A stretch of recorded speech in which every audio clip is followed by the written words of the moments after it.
Hey love, let's go ahead and take a look at your current path to see why it is that you're doubting yourself, what's keeping you so worried, and why perfectionism is haunting you and keeping you stuck. This particular reading will focus on helping you gain awareness, and as always, for part 2, the extended reading will be available over on my Patreon. It's going to give you the steps to overcome and heal these particular wounds or these emotional wounds. So if you want the intuitive and channeled action plan to master your energy and become or overcome these particular wounds, go ahead and become a member over on my Patreon. That link will be available for you below.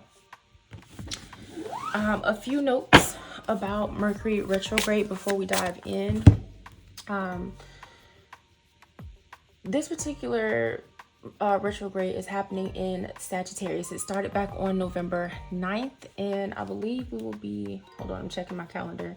We will be in retrograde until, what is this? The 29th of November, okay?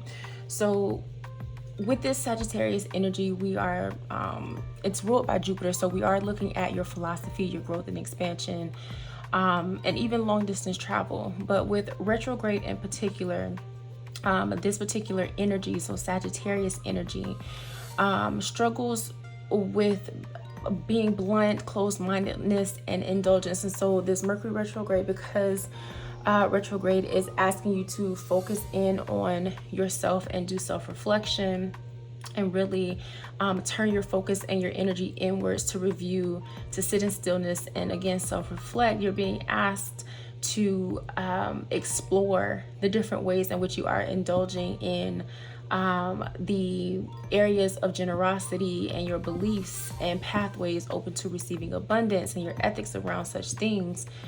This is really about proper management of your three most precious resources: your time, your energy, and your money, okay? Particularly as it relates to this current lunar cycle. So if you haven't watched the lunar cycle energy report that I did for the new moon in Libra, then I encourage you to go and watch that. Normally that is a paid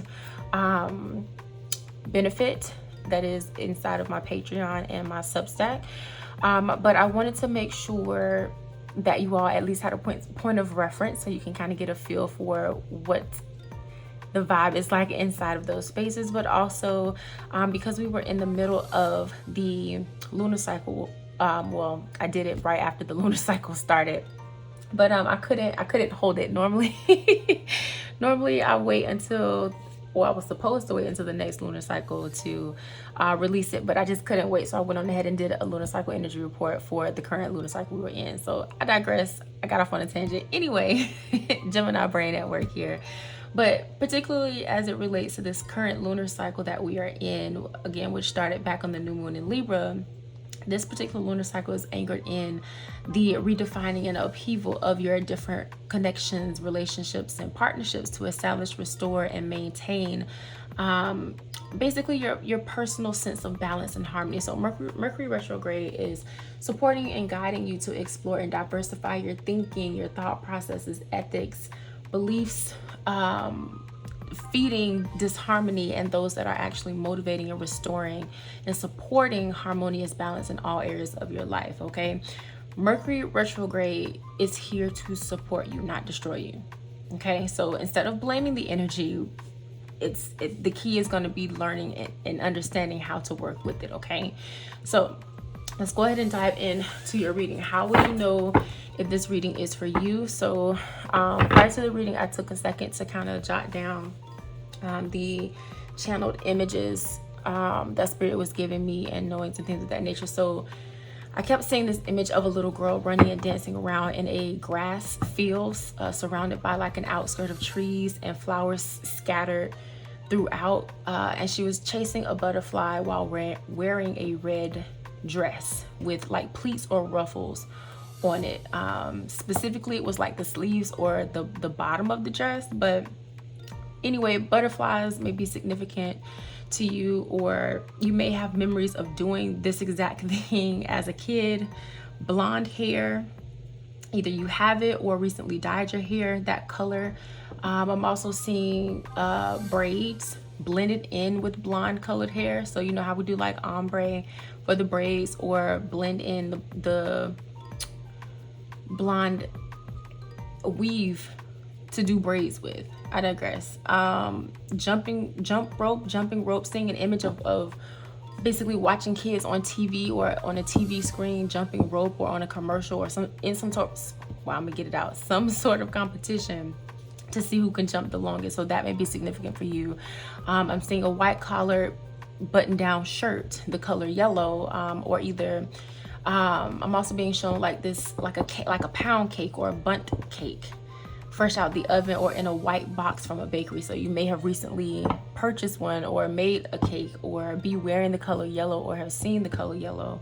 A yellow canary bird is also coming into place. So you may have seen one fly by, or that may be your favorite bird. I've also seen like the tail of a black snake. Now, normally, me, myself, personally, anytime I see a black snake, it could mean a couple things. One of the more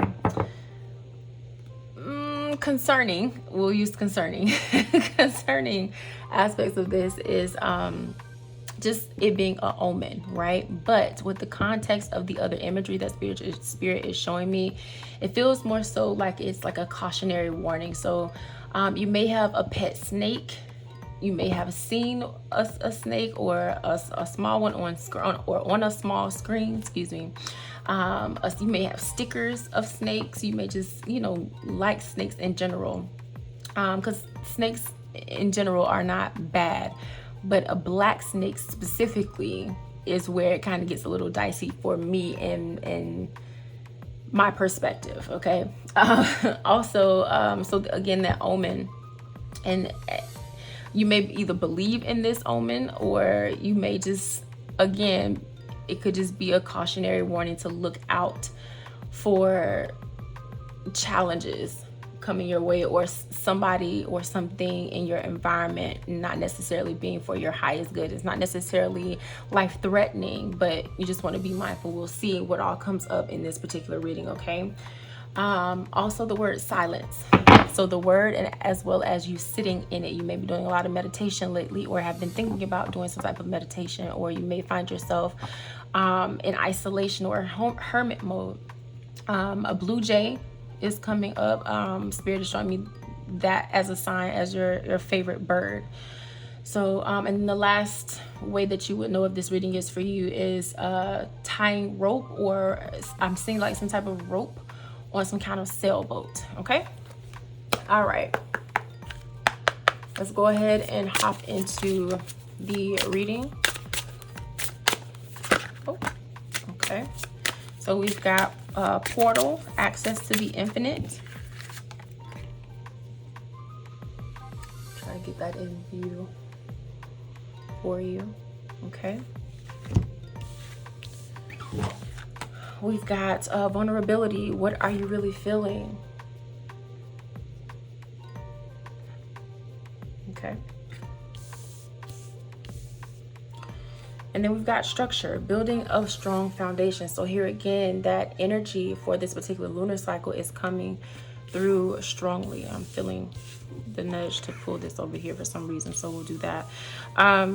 But the energy of the lunar cycle is coming in very clearly, especially with the 1111 portal that we had. What is today, the 13th? So roughly 2 days ago. Yeah, the 13th. So 2 days ago, right? So again, this is about honoring what you're actually feeling intuitively, and seeing plain and clear as day, but too afraid to act on, right? So stop ignoring your intuition, and the what people are showing you their truth is, right? And so this is, again, building that strong foundation and allowing yourself to restructure, redefine, reorganize your partnerships, relationships, and connections, okay? And allowing it to be okay that things are changing. Change can be very scary, Let's see, we've got sacred waters. I am in divine flow, okay? And we've got electrons, building blocks of the universe. So here again, restructuring, reorganizing, redefining, okay? Reconstructing your relationships. Oh, being called to draw top one here. Look at there, sacred rest, retreat, balance, and restore. Okay, doesn't get any clearer than that. So let's go ahead and dive into the nitty gritty. All right, Spirit. One more, meditation, contemplation, peace, communication. Okay, dive into the nitty gritty of the tarot. Let's see, we're gonna use this deck here.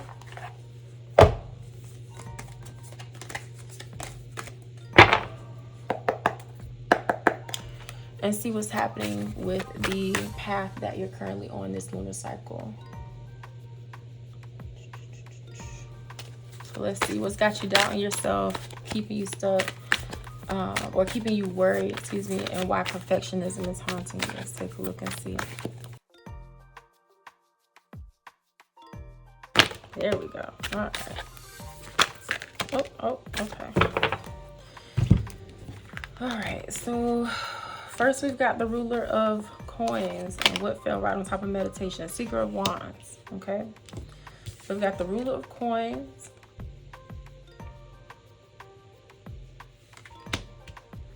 we've got the Seeker of Wands.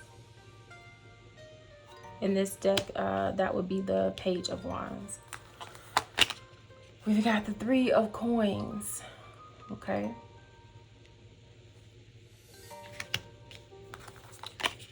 the Ten of Coins, the High Sage, aka the High Priestess, and we've got the Five of Cups.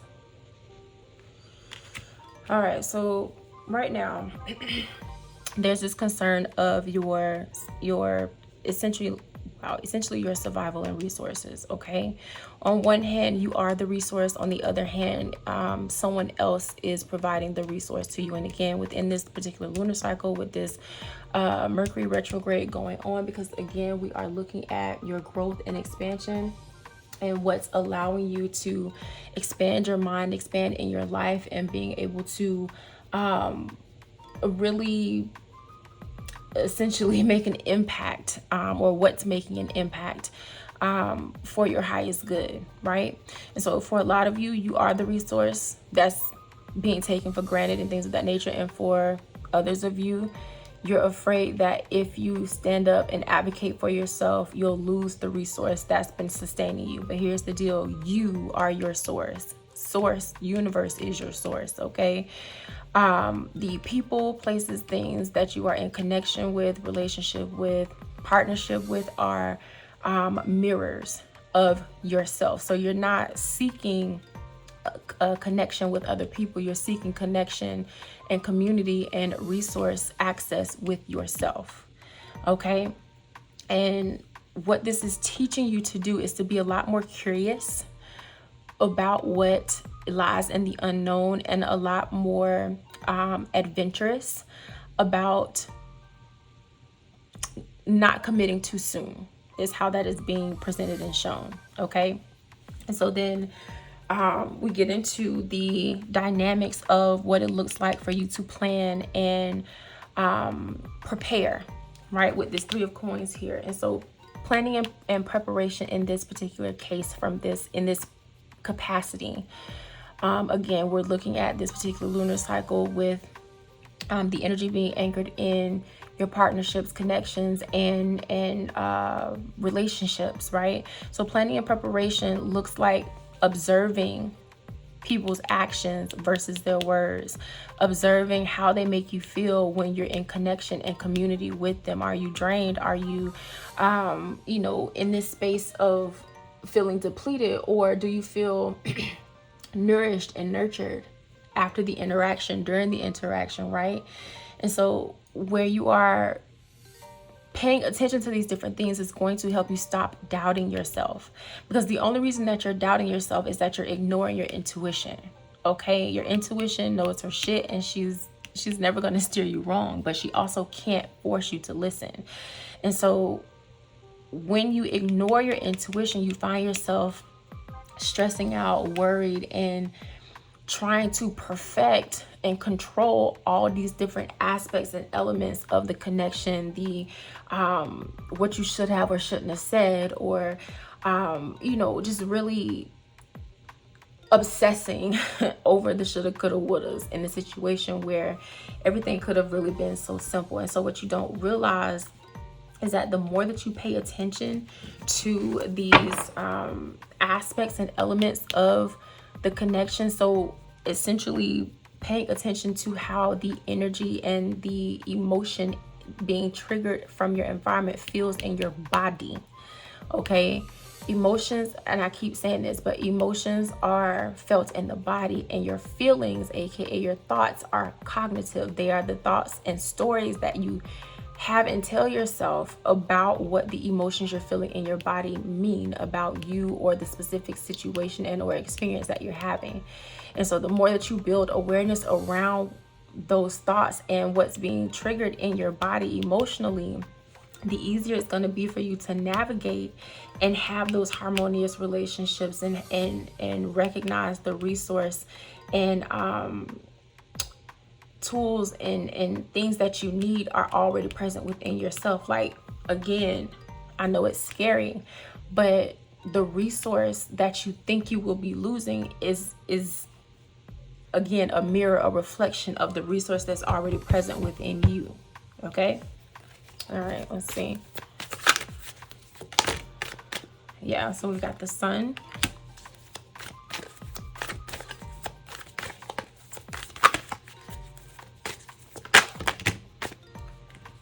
Two cards at one time. We got the sun and we've got the 5 of coins. Yeah, so for a lot of you, this is really anchoring into this fear of losing and regretting taking this stand and advocating for yourself and making these changes and walking away. But Spirit is trying to show you and tell you that you're going to be more than taken care of. Like, this is a weight is going to be lifted off of your shoulders. You're going to recognize and realize just how much this person, place, or thing was holding you back, pulling you down, and keeping you stressed, stagnant, worried, and drowning in this unnecessary pressure to perfect and be and people please.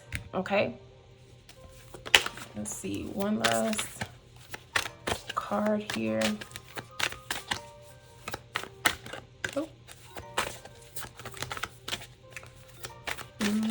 I think I'm actually going to pull from a different deck.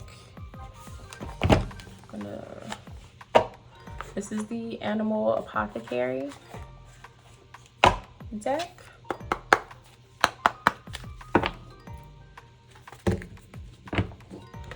I try to be mindful of how I shuffle because I don't want the table to shake so bad, but bear with me. We're going to get another card here.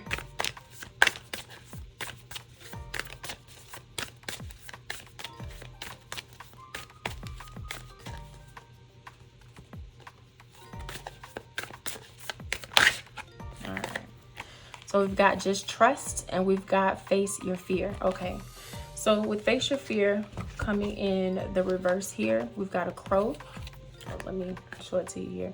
We've got a crow and we've got a key, if you can see, and a prism there. And then the number 38 down at the bottom there, okay? Then we also have trust. This looks like a mole, like the animal. I think that's what those things are called. And then we got the rainbow, and we've got, you know, a plant that is budding or just, you know, in the beginning stages of growth there, and the number 32. Okay, so the number 32 may be significant, the number 38 may be significant. You may be 38 years old, you may be 32 years old.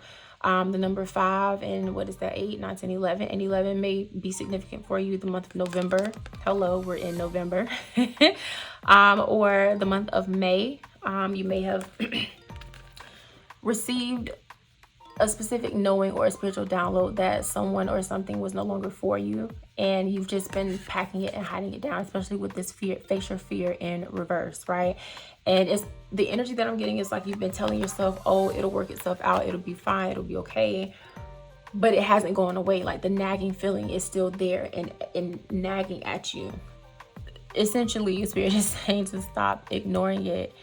And the thing that you need to trust is yourself. You need to trust other people to be themselves, and trust that the person they are showing themselves to be to you is who they actually are. Like, it's no, Maya Angelou said it best: when the motherfuckers show you who they are, fucking believe them. Okay, stop second guessing. Stop giving them second chances. Stop making excuses for the behavior and stuff like that. Like, listen to your intuition the first time, because you're going to save yourself a lot of headache, a lot of unnecessary strife and worry and self-doubt, right? The more that you hang around and stay with or keep different people, places, and things that are no longer serving you, supporting you, valuing you, seeing and understanding you, the more that you begin to doubt yourself. Because again, your connections, your relationships, your energetic exchanges, like, these are mirrors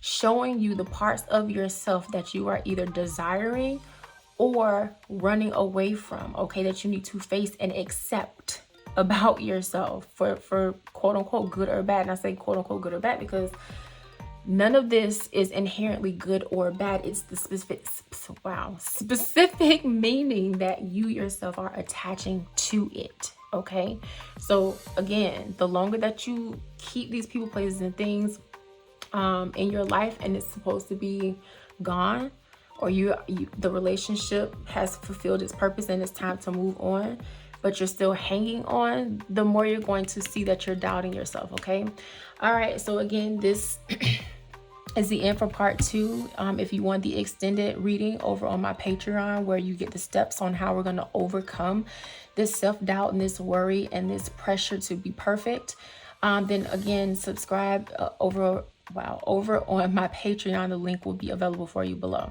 All right.